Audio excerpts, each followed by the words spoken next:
All right, this session is about code repos and automated deployments. And there's a short agenda and a short slide deck before we head into the Azure DevOps portal and the code parts.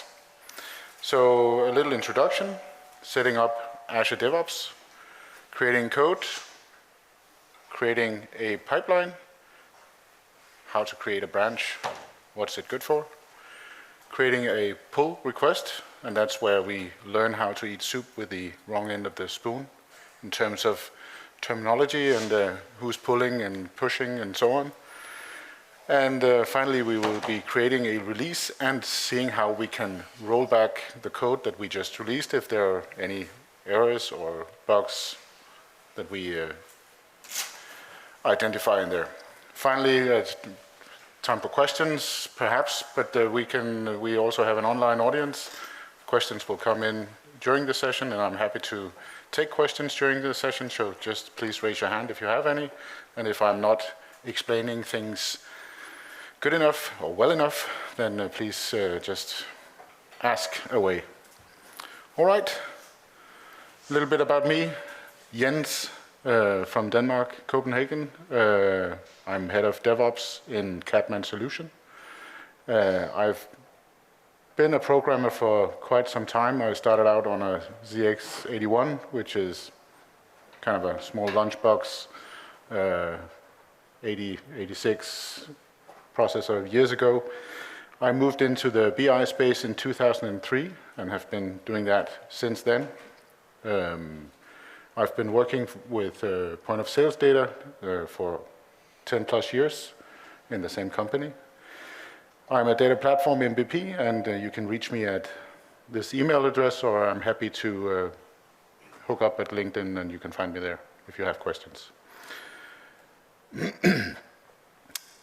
So, shouldn't there be a, no, well, okay, so these are some of the companies that we do business for. We do BI as a service, so to speak. So these companies all get data from retailers, and we know how to deal with that. So we set up the entire ETL process, modeling, and deal with it in Power BI. And part of that is deploying actually the same identical model or database schema to a range of clients, and they have customizations, and we built that into our pipelines as we go along. So this session is based on my years of experience working with Azure DevOps. I've been working with Team Foundation Services as it was on-prem and have moved into the cloud with the tool. And sadly, I have to say that since the purchase of Git, things seem to be moving in that direction, and I'm a little reluctant to let go of Azure DevOps, but there are some signs that we need to learn Git triggers and whatever is coming along there, and there seems to be a focus on development there. All right, the feedback slide, you have it ready now, and we will post that at the end, but that's actually the end of the slide deck, so let's dive into demos. So first of all, I have created a project in DevOps, and in order to create a project in DevOps, you have to sign up, and you can sign up in DevOps with a 5-seat free entry. So everybody, or the small team can actually collaborate on the same projects for free. And having your organization registered here, you can actually just create new projects where if you specify that different developers need to work on different projects, you can assign them to do so. And setting up a new project is fairly easy. You get to choose if you want the old no version or Git as version control. And then you can have different policies for how you treat work items within the system. Do you treat user stories and bugs equally, or is there a hierarchical interrelation between these that you need to adhere to, and what kind of development process do you actually implement. So that's all configurable from within Azure DevOps, and you can set that up to suit your needs. It needs a name, obviously, and I've been creating this SQL Bits 2023 this morning. And now we get an empty project. So there's not really anything in here, and we need to fill in all the tasks and all the user stories. Maybe if you go on a higher level, you need epics, maybe deliverables. There are a lot of different artifacts that you can put in play in here. But the main parts that we will be discussing today will be in the boards, in the files, and also in the pipelines. Obviously, this tool is to connect business users who have business requirements, or maybe you have sales reps that are out talking to your clients and they come back with ideas that you need to implement, and they can then create in the backlog new ideas for you to implement. So I've created a couple of user stories in here just for demoing purposes. We need to defeat Vecna and Smaug in 2 user stories. And as I can see over here, I can see that these are both planned for first iteration. I can set up how my iterations are run. Do I run in a 1 week, 2 week, 3 week cycle, 6 week? I don't know. Whatever suits the process of the team, you can configure in here. You can even name them differently, and how you need to configure it is all in the settings and not really part of this presentation. What we want to do with this presentation is to tie the knots between actually having a business requirement, having it documented in here. This is actually what we want, and then handing it over to some developers who then do their development thing, and then they kind of push back some code into the system, and we can tie these things together so that we can see that, oh, this piece of code was actually delivered on the base of this request. But this request says that you need to do this, and the code actually does something different, and that's where you get the discussion who actually made a mistake and how can we fix it. So it's to ensure that you really get the quality of delivery that you actually need in order to keep the ball rolling and give a great quality product. I can add new user stories and bugs depending on how I configure my setup.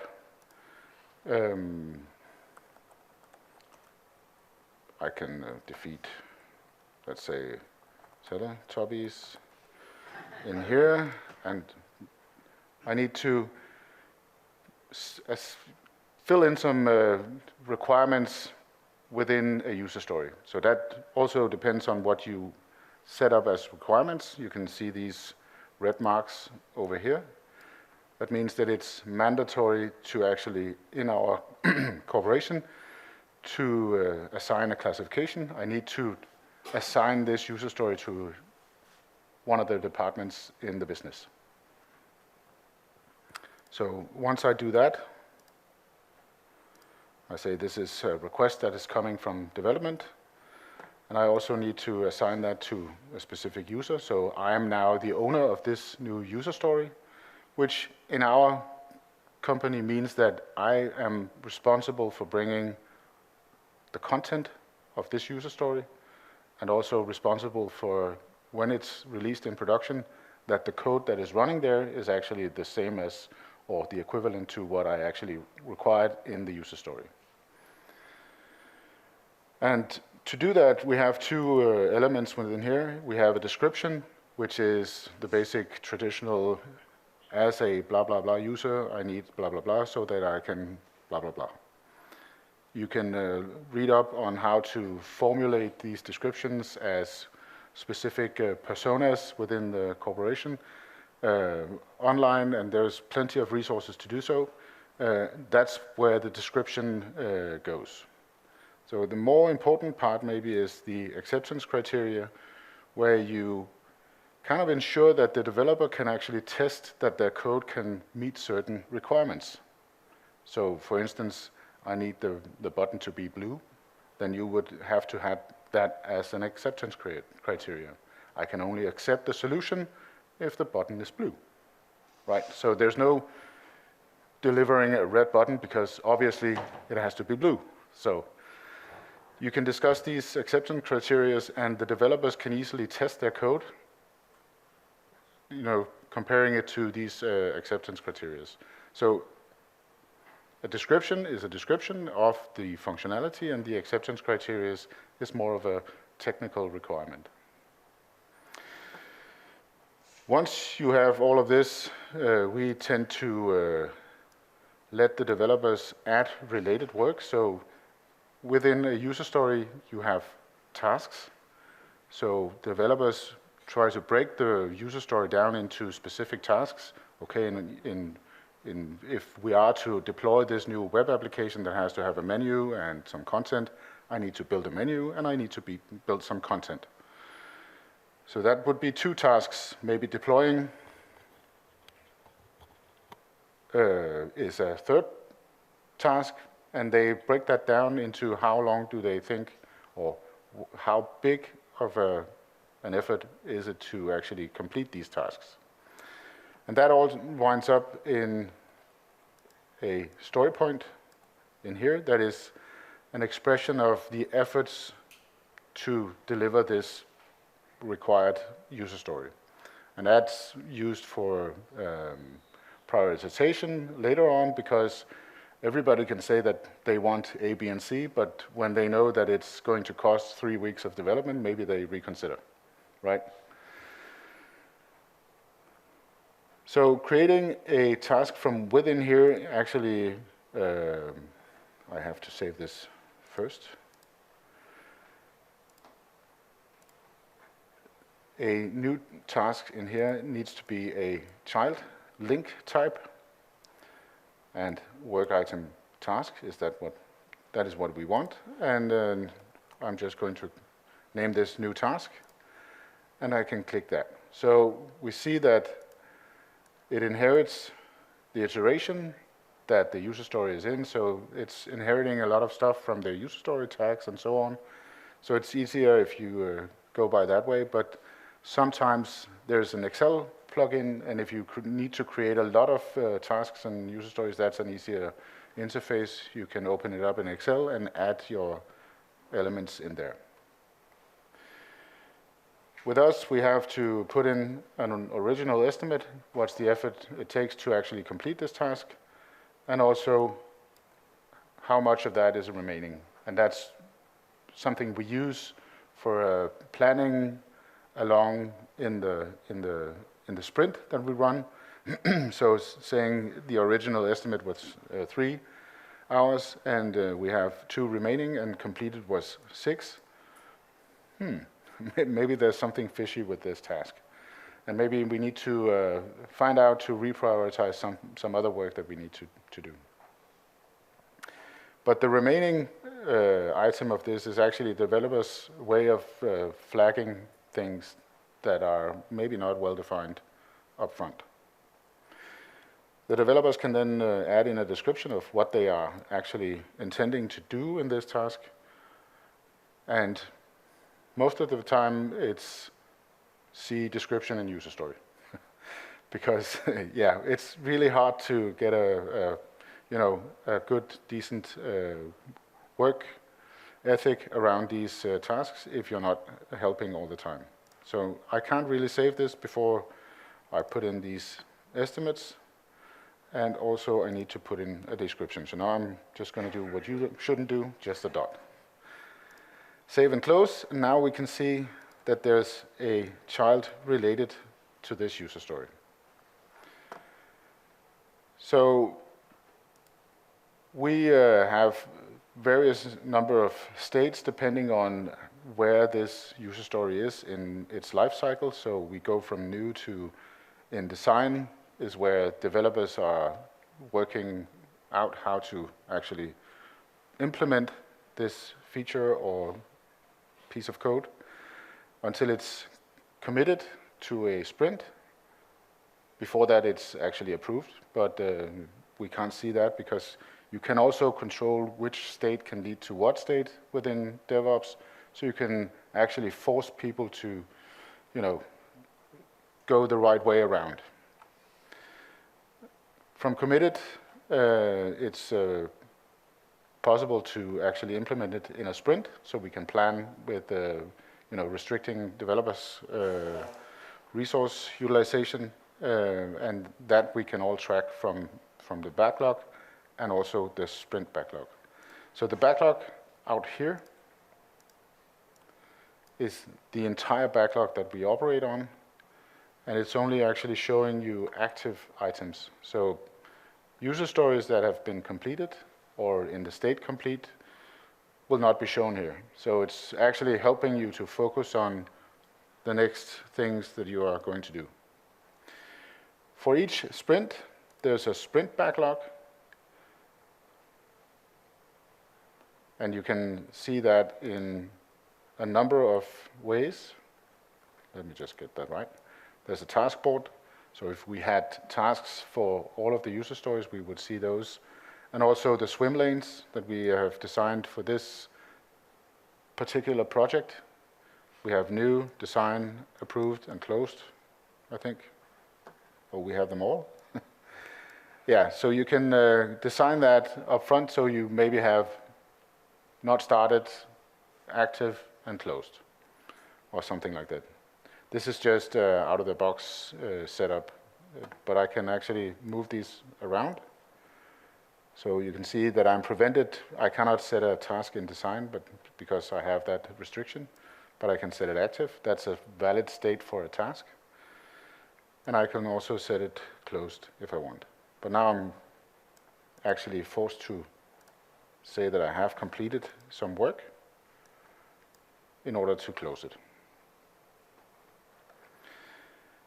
And now there's been a lot of discussion with Microsoft back and forth.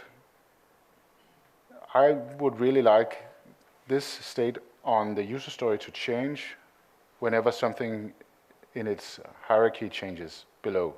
So whenever a task in a user story is set active, please also activate the user story.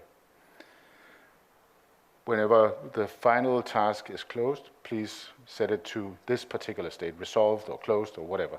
But they are reluctant to implement something that is automatically changing states of these artifacts in here. Maybe we'll get it, maybe we don't. So this is tying business requirements into Azure DevOps. And for us, we are kind of linking work on a user story level. You can select all the levels to actually do that, but we can track development or deployment and development in here by hooking up to a repo or hooking up to pipelines. So we'll see what that looks like. But first of all, we need a repo. So as you can see, there are a lot of other things to do with boards and work items. Some of these are from the marketplace, so people develop stuff that you can implement into your Azure DevOps instance, and some of them are helpful, and some you uninstall right after you install them. But for files and repos, we will go have a look at that. I can see there's a repo. We have to have a repo. It cannot be empty. But let's get some code going. So let's start up Visual Studio. And there are a lot of tools that actually hook into Azure DevOps, so you can connect from from just code, visual code, and other tools as well to connect into to Git repos in Azure DevOps. For the example today, I'm just going to, it's a simple piece of code, an Azure function. And this is function app bits, we'll call it that. And it's going to be placed on my local drive, and I click next. So just taking the standard information in here. Was that a question? Or? No, okay. So we see we get rather generic Azure function from this project starting up. We can now query that Azure function from our laptop. We can run an instance of that here. We can see that this is the URL I need to hit. So I'll just go into Postman and see that it's actually receiving. It triggered, executed successfully, and we can also see the log in here that it's triggered. Now, we want this to be added into our repo or DevOps in the cloud, and we can do so in two ways. We can use the add to source control down here, or we can right-click up here, and we have on solution level, create Git repository. When we click that, we come into the same kind of wizard. We can over here select if we want a genuine GitHub repo or we want a Git repo in Azure DevOps. We're going to opt for the Azure DevOps because we want to connect it to our user stories and tasks. So I select the project that we created, SQL Bits 2023, and the repo name, I could name that anything, but it's going to be function app bits. So now I click create and push, and we can see down here that it's creating a master branch, which is supposed to be what's in production, right? So if you see a master branch, that is what production should look like. Obviously, it doesn't right now because I haven't deployed anything into production. I can do that by publishing out here. So this is really not maybe crucial to this demo, but I'm going to... oh, great.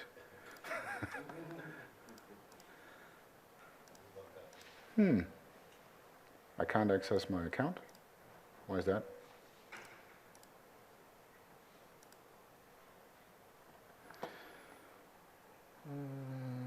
This one.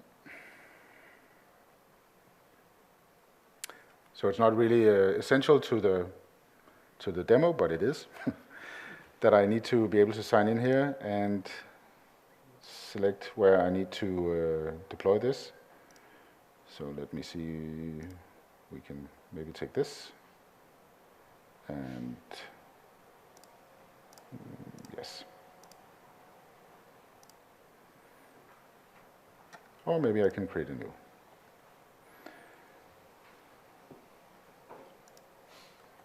SQL Bits 2023. Consumption, maybe not Australia. North Europe. And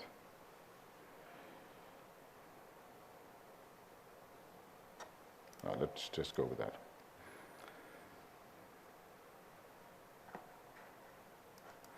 So now we are actually deploying this function app into Azure.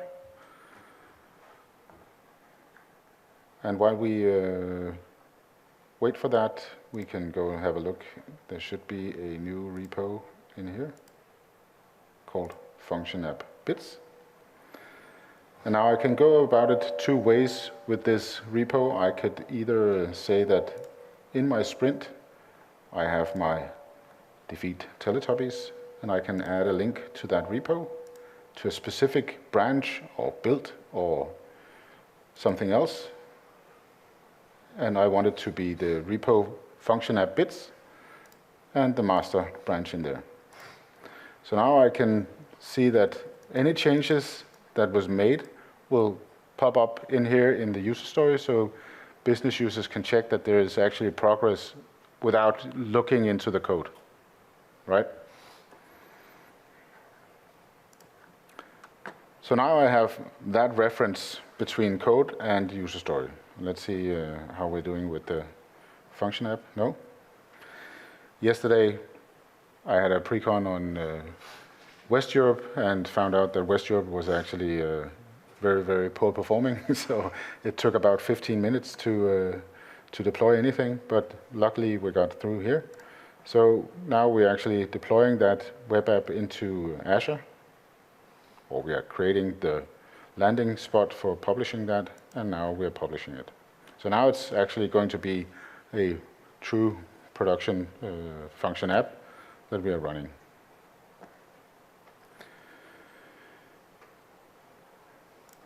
I need to set this up because when we need to go into our pipelines, we need to have somewhere to put the function app. We could do that, from the pipelines, create new environments, but it's easier for this demo purpose to actually just plug into an existing.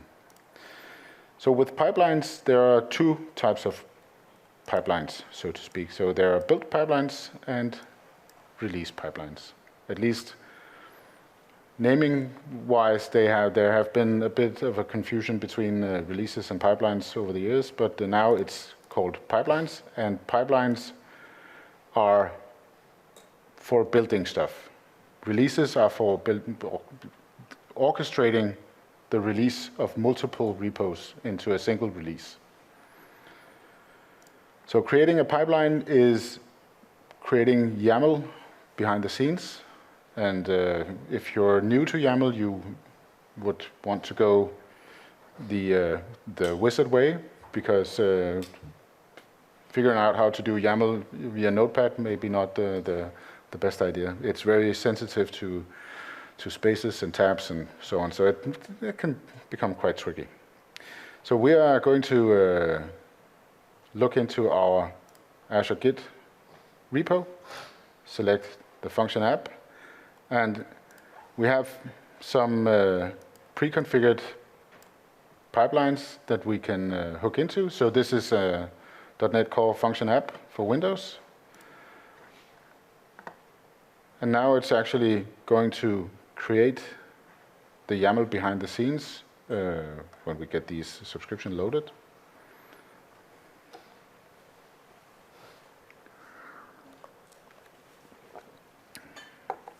Should have opted for the plugin. So it was in dev, right?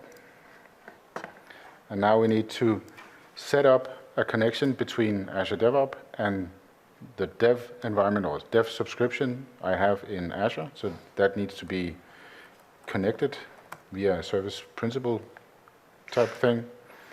So luckily I have, no, that's just something on our AD, I think. No? Dang it. There was an error.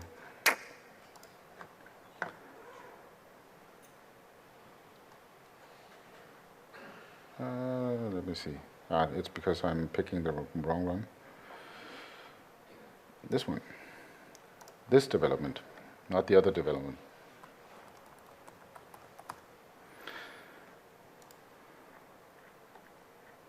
Yes. And close, please. And yes. So what did we call it?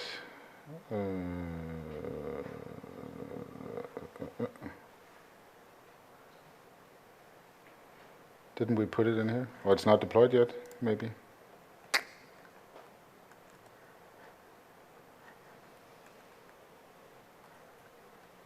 It should be published, right?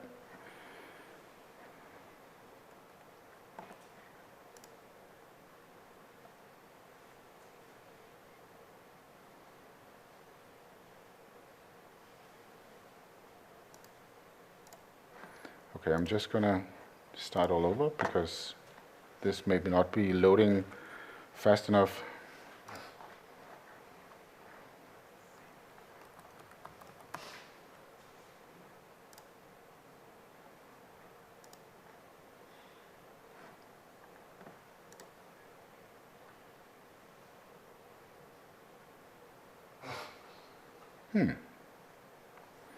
That's really odd. Why am I not seeing this? Let's see if we can see it out there.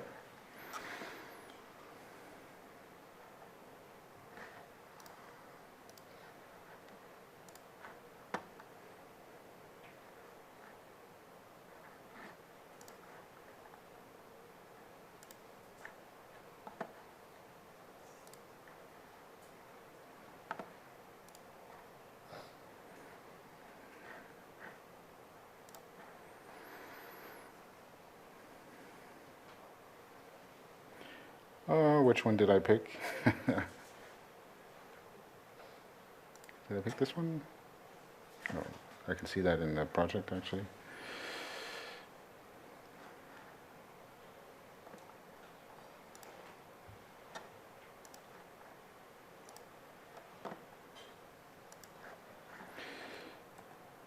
Oh, I'm so sorry about this. It's SQL Bets 2023. It's the resource. Oh, yes, right there. Sorry, thank you.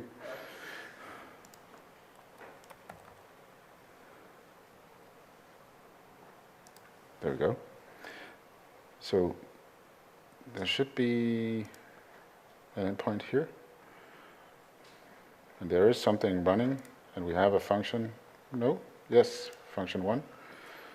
So it is deployed, but I'm not getting the connection here.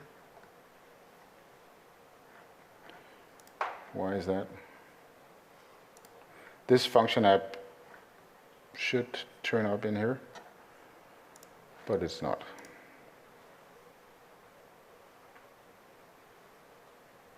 Okay. What do we do? The backup plan is to show you something that is running, because we wanted to show a pipeline that is running, maybe not, yeah, maybe this one. So this one is running, as we can see, some YAML, and some of the quick-eyed will be able to see that this is not something that you do in Notepad.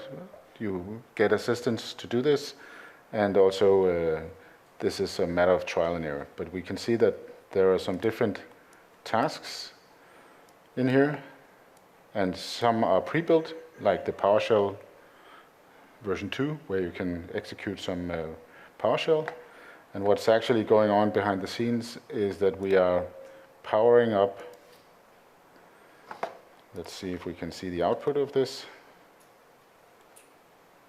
We are doing these checking out code, copying files, powering up a deploy instance, waiting for the server to come up, deploying the tabular module, and so on.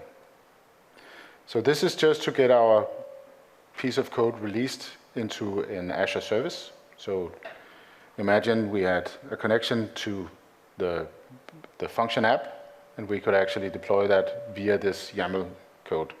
It's doable. I don't know why the connection is not in here. Let's try one more last time.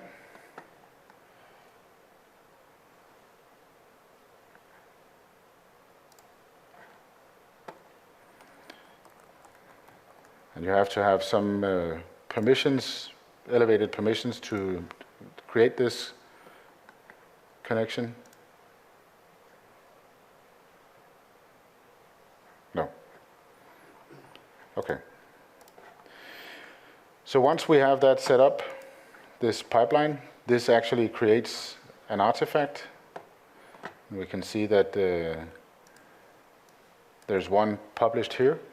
And if we go look at that, you will be looking at a collection of files. This is the output from the project.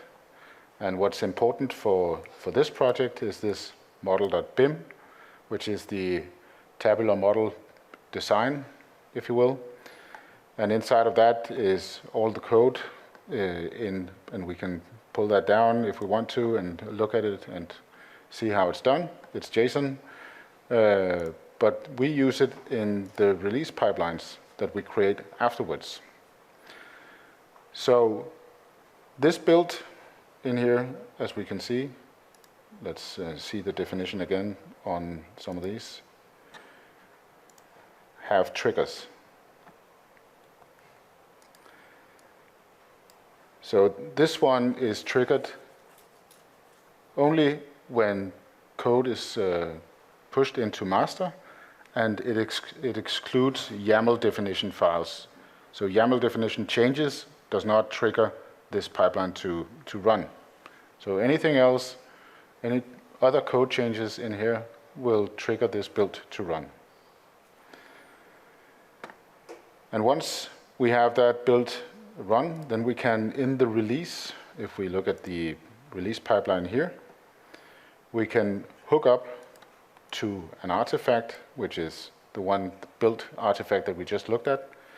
And do notice this check mark on the lightning thingy majiggy, and see that continuous deployment trigger is enabled. So this means that once this build has completed successfully, this pipeline will, or this release will kick off.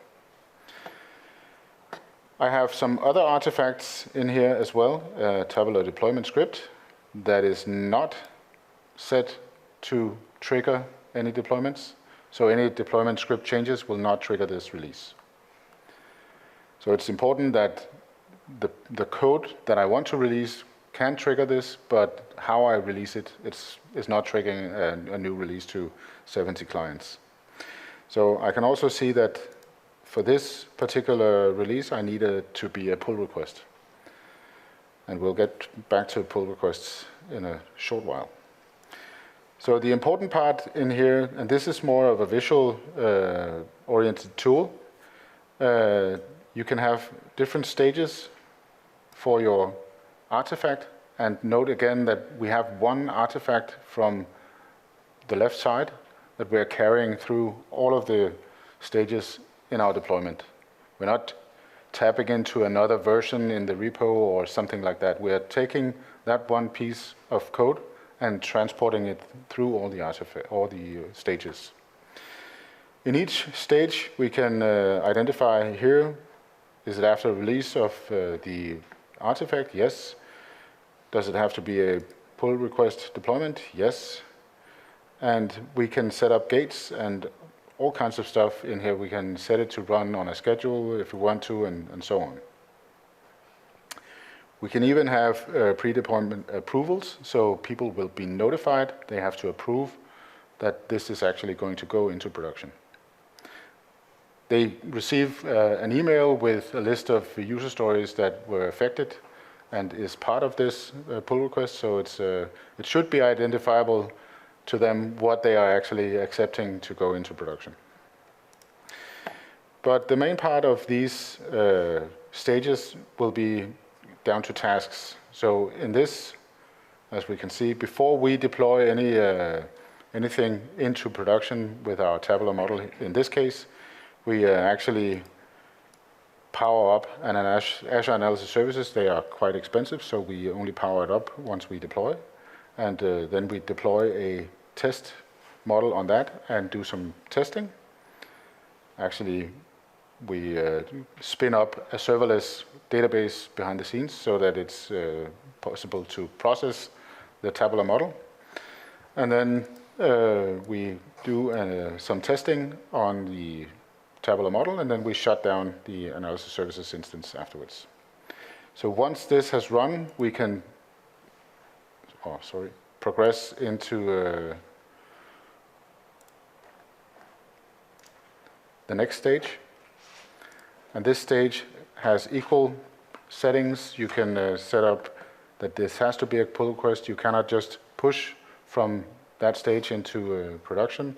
You can have further approval, and you can also have post-deployment approvals. So you can control the process of actually releasing your code quite good.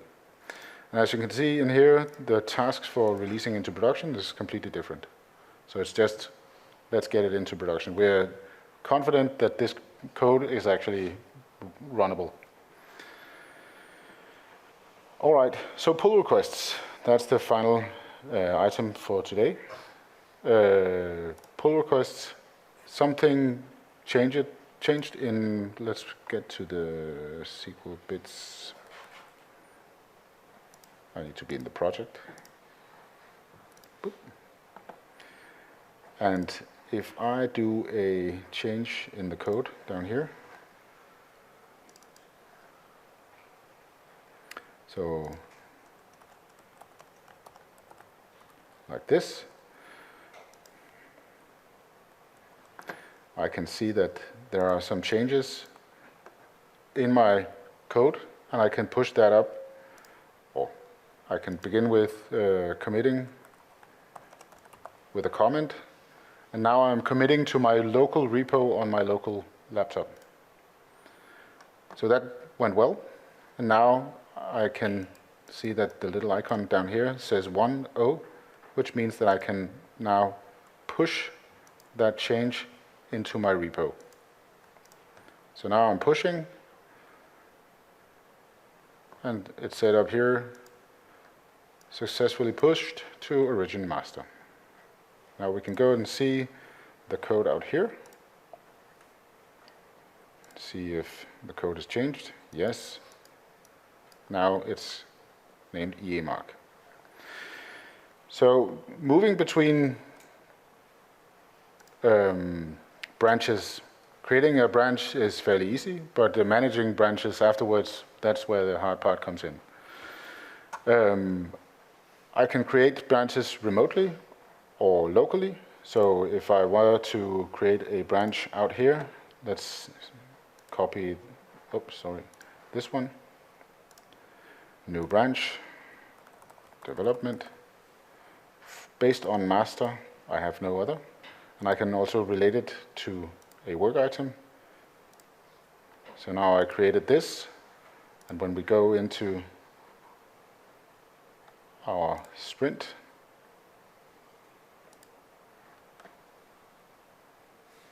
we can see that I now created a development branch that is registered with the user story as well. And now I can, with my code down here, I can actually say that I have remotes, and I want to browse my manage branches, and in here I can do a fetch, and fetch asks remotely, are there any changes? And it's fetching, and it says, yes, you have development. Okay, I want to check that out. And now I'm in the development branch. So now I can do changes in my development branch, and maybe also spell. And I can do the same, commit, add Karen, commit, and push. So now when I go back into my master repo and into my function 1, it still says mark, but if I change into development, it says Karen and mark, right? So So it says up here, if I click the properties, you just updated development. Do you want to create a pull request? Yes. A pull request is where you, as developer, discuss the changes in your code. So we have a team of developers, and a requirement with us is that once you do a pull request, you have to add someone to review your code. So there are a number of options that you have. You have reviewers here, and there are two types of reviewers.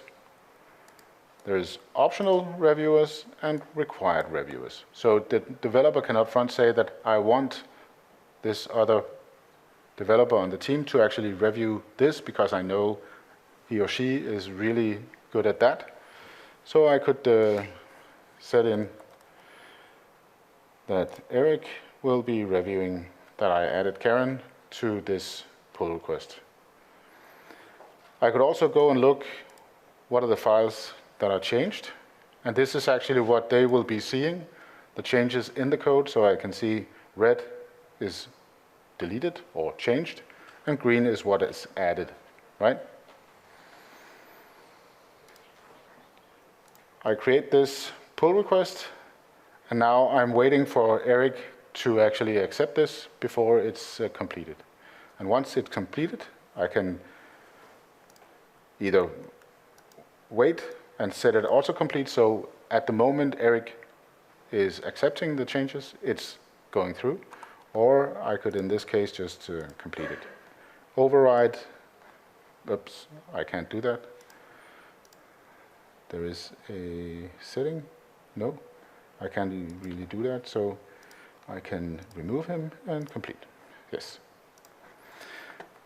On the branches, you can set policies so that you require that there is a required reviewer. So they can't just do this. But there's no policy on this branch, but I can set that up if I wanted to. So this completed. If I did a feature branch, I could delete the source branch. So if I'm branching out from development and into feature branches, I could delete those as I go along. Otherwise, our repo will be cluttered, and you don't really want that. So going into my master, I've now successfully pull requested Karen into production. And for a pipeline or releases, I won't be able to show that with this project, but let me just show you the nice feature about rolling back. So we have the possibility within this. Now, let's say it's tabular model decay. We just saw that just before. And I could create a new release and base it on a previous version of the code. So we have access to previously deployed artifacts in the build pipeline and can deploy those in the release pipeline as we choose. So that's a way of actually rolling back and saying, okay, we need to get back to the old state and until we have fixed this issue. Any questions? Yeah, one there. How would it change if it was based on SQL that you're updating, trying to get into source control as opposed to? So obviously, the scheme. Yes. So how would this, in sense of SQL database projects source control, how would this turn out? So changes to schemas that are breaking, you need to be aware of those. You have some post-deployment scripts you can run, so you can copy data out that you know will be deleted or something else in temporary. Yes, something like that. Yeah, you can copy stuff out in the pre-deployment scripts and then add changes in the post-deployment section as well. So they have kind of that set up in the database projects that you can utilize. But it's with data, it's tricky. It's not as tricky with a function app. True. Other questions? We still have some time.